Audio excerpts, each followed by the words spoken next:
हरिओम। आज से हम लोग संस्कृत व्याकरण की कक्षा प्रारंभ कर रहे हैं। मेरे कई सारे ऐसे मित्र थे जिन्होंने ये कहा कि हमें व्याकरण पढ़ना है, और व्याकरण में भी जो सबसे प्रारंभिक ग्रंथ हैं लघु सिद्धांत कौमुदी, तो लघु सिद्धांत कौमुदी को प्रारंभ करने से पहले मुझे संस्कृत व्याकरण का परिचय आप लोगों को बताना है। दोस्तों, व्याकरण संस्कृत के विद्यार्थियों के लिए बहुत आवश्यक है। अगर किसी ने संस्कृत सब्जेक्ट लिया है और यदि उसने व्याकरण नहीं पढ़ी तो ये मान लीजिए कि आने वाला समय उसके लिए सही नहीं है। व्याकरण यदि संस्कृत का विद्यार्थी पढ़ लेता है तो उसके सभी ग्रंथ उसके लिए सरल हो जाते हैं। जैसा कि कहा है, व्याकरणम यदि आयाति वृथा भाष्य परिश्रमः, व्याकरणम यदि न आयाति वृथा भाष्य परिश्रमः। यदि व्याकरण अच्छे से आती है तो आपको अन्य भाषा में परिश्रम ज़्यादा करना ही नहीं पड़ेगा, तुरंत आप समझ जाएंगे। और यदि व्याकरण नहीं आती तो आप कितना भी परिश्रम कर लीजिए, कुछ समझ में आने वाला नहीं है। इसलिए जो संस्कृत के विद्यार्थी हैं, जिनके पास संस्कृत विषय हैं, उनको तो व्याकरण अवश्य ही पढ़ना चाहिए। फिर एक बात और है कि व्याकरण बिना पढ़े भी काम चल सकता है, तो फिर व्याकरण क्यों पढ़े? तो देखिए, मंत्र शुद्ध बोलने के लिए, श्लोक शुद्ध बोलने के लिए, शुद्ध उच्चारण करने के लिए यदि सबसे आवश्यक कोई ग्रंथ है तो व्याकरण है। बिना व्याकरण पढ़े हम न तो शुद्ध मंत्र बोल सकते हैं, न शुद्ध श्लोकों का उच्चारण कर सकते हैं, न अर्थ कर सकते हैं। इसलिए व्याकरण पढ़ना आवश्यक है। संस्कृत व्याकरण पढ़ने से पहले उसका इतिहास जानेंगे और व्याकरण के विषय पर भी और भी चर्चा करेंगे। तो सबसे पहले वेदों की सृष्टि हुई। एक प्रकार से देखा जाए तो वेदों की रचना नहीं हुई, वेद अनादि है। भगवान की श्वास वेदों को कहा जाता है। अब श्वास की कोई रचना कर सकता है क्या? नहीं कर सकता।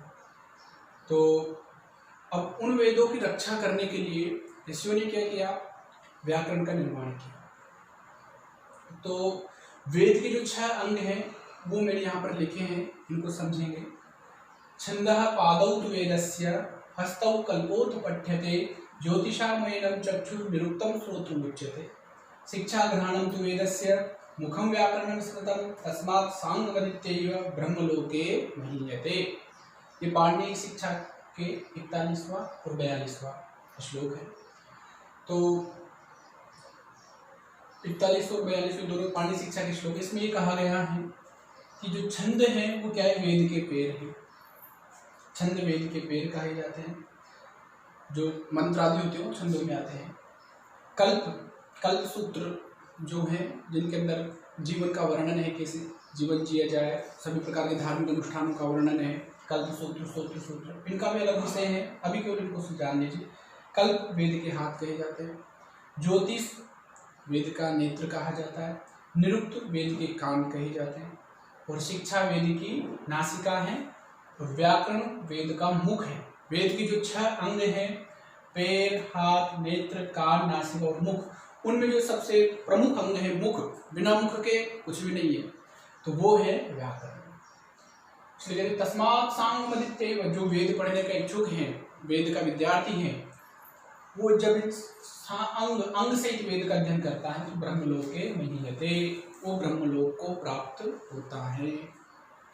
तो इससे हम ये समझ गए कि जो व्याकरण है वो क्या है? वेद का मुख है। यदि हमें भगवान की प्राप्ति करनी है, उनकी ओर जाना है, तो हमको सामान्य संस्कृत का ज्ञान होना चाहिए। और सामान्य संस्कृत के लिए व्याकरण का ज्ञान हमें होना चाहिए। तो व्याकरण हमारे धर्म से भी जुड़ा है, जीवन से भी जुड़ा है। तो मुख व्याकरण होने के कारण सर्वांगेषु प्रधानेषु, सभी अंगों में प्रधान होने के कारण सबसे पहले व्याकरण का अध्ययन विद्यार्थियों को करना चाहिए। जो विद्यार्थी संस्कृत परंपरा से गुरुकुल में पढ़ते हैं, अनुष्ठान आदि कार्य करते हैं, उनके लिए तो सब सर्वाधिक आवश्यक है व्याकरण पढ़ना। अगर वो व्याकरण नहीं पढ़ेंगे तो वो कहीं भी फंस सकते हैं। इसलिए व्याकरण का ज्ञान आवश्यक है। एक बात और है कि व्याकरण जब हम पढ़ रहे हैं तो कोई भी ग्रंथ पढ़े, उस ग्रंथ का अनुबंध चतुष्टय हमें आना चाहिए। अनुबंध चतुष्टय क्या है भाई? तो कहते हैं संबंध च अधिकारी च विषयश्च प्रयोजनम। अनुबंध चतुष्टय में 4 चीजें आती हैं।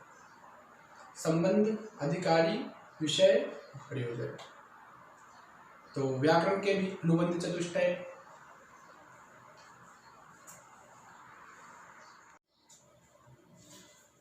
अनुबंध चतुष्टय संबंध, अधिकारी, विषय और प्रयोजन।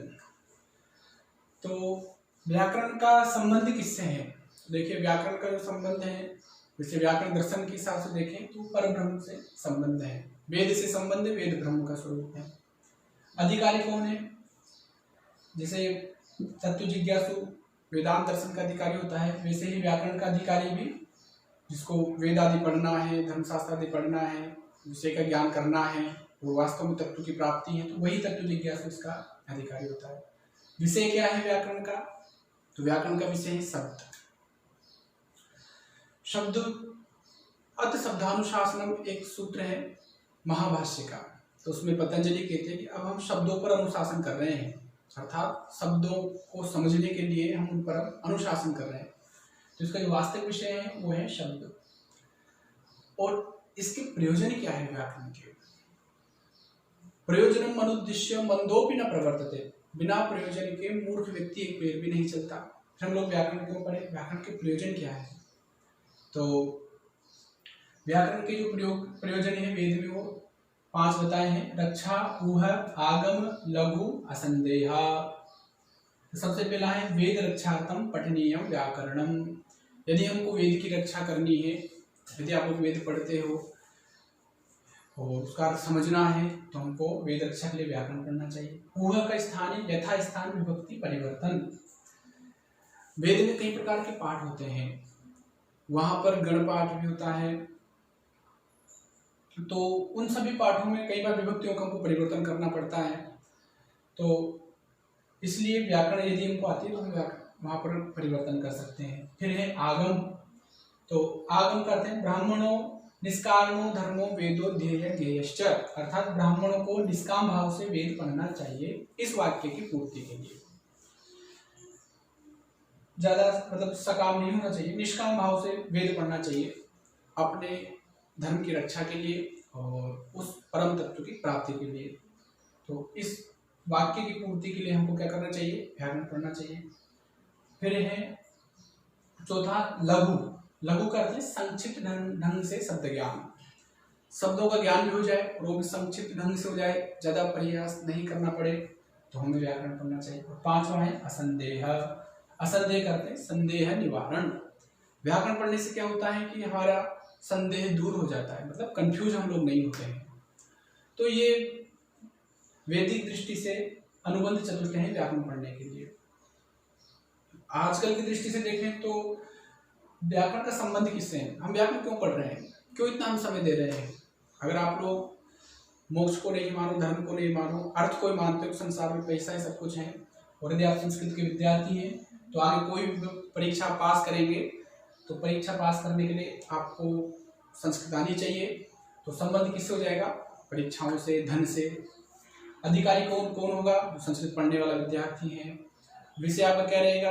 विषय आपका रहेगा व्याकरण, और व्याकरण से मतलब आगे के ग्रंथों को समझना, आगे ग्रंथों को समझ करके उनमें उत्तीर्ण होना, ये आपका विषय हो जाएगा। प्रयोजन हो जाएगा आपका आगे बढ़ना, धन प्राप्ति। तो ये आजकल के दृष्टि से हम अनुबंध चतुष्टय मान सकते हैं, लेकिन वास्तविक अनुबंध चतुष्टय ये है व्याकरण का। इतना आप लोग समझ गए होंगे। अब एक श्लोक है व्याकरण के विषय में, आप लोगों को मैं बताना चाहूंगा। यद्यपि बहुनाधिसे तथापि पठपुत्र व्याकरणम स्वजनम स्वजनम मां भूता सकलम शकलम सकृत शकृत। तो इस श्लोक का अर्थ है यद्यपि बहुनाधिसे, एक पिता अपने पुत्र से कहता है, हे पुत्र यद्यपि भले ही बहुना अधिसे, भले ही बहुत मत पढ़ो,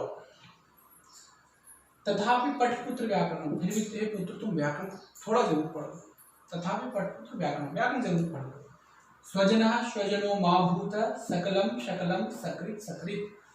अगर तुम व्याकरण पढ़ लोगे तो तुम्हें इन शब्दों में अंतर करना आ जाएगा। देखिए एक शब्द है स्वजन, एक है स्वजन, बोलने में थोड़ा सा अंतर है। स्वजन स्वजन, स्वजन का होता है अपना परिवार, स्वजन का होता है कुत्ते के संबंधी। देखो कितना अर्थ का अर्थ हो गया। जैसे सकलम शकलम, सकलम का अर्थ होता है सब और शकलम का अर्थ होता है आधा। यहाँ भी देखो कितना अर्थ हो गया, अर्थ का अनर्थ हो गया। एक है सकृत, एक है शकृत। सकृत का अर्थ होता है एक बार और शकृत का अर्थ होता है विष्ठा। तो अगर व्याकरण हम लोग पढ़े रहेंगे तो हमको ये पता रहेगा कि किस शब्द का क्या अर्थ है और अर्थ का हम लोग अनर्थ नहीं करेंगे, इसलिए हमें व्याकरण पढ़ ही लेना चाहिए। तो ये व्याकरण पढ़ने के जो उद्देश्य है मैंने बताया कि किसी भी प्रकार से अशुद्ध शब्दों को हम नहीं बोले, शुद्ध शब्द हम बोले। इसमें व्याकरण के बारे में एक और पंक्ति आती है, व्याक्रियन्ते व्युत्पाद्यन्ते असाधु शब्देभ्यो विविच्य पृथक क्रियन्ते साधु शब्दाः अनेन इति व्याकरण। व्युत्पत्ति के द्वारा अशुद्ध शब्दों को हटा करके शुद्ध शब्दों का जो हमें ज्ञान कराए वो व्याकरण कहलाती है। कहने का मतलब है व्याकरण एक फिल्टर का काम करती है।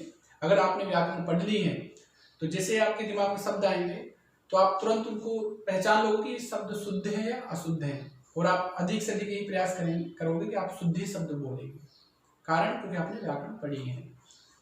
तो ये सामान्य व्याकरण का भी परिचय हुआ। अब हम लोग ये समझेंगे कि व्याकरण आए कैसे, व्याकरण का इतिहास क्या है, किसने किसको पढ़ाया, किसने किसको पढ़ाया, फिर व्याकरण में किस किसने कौन कौन से ग्रंथ लिखे, और जो हम लघु सिद्धांत कौमुदी के ग्रंथ पढ़ने जा रहे हैं उसकी भूमिका क्या है। उन सबको जानने के बाद में फिर हम लोग सूत्रों को समझेंगे, सूत्रों को किस प्रकार से पढ़ना चाहिए, सूत्रों का अर्थ किस प्रकार से करना चाहिए, फिर हम लोग लघु सिद्धांत कौमुदी को प्रारंभ करेंगे।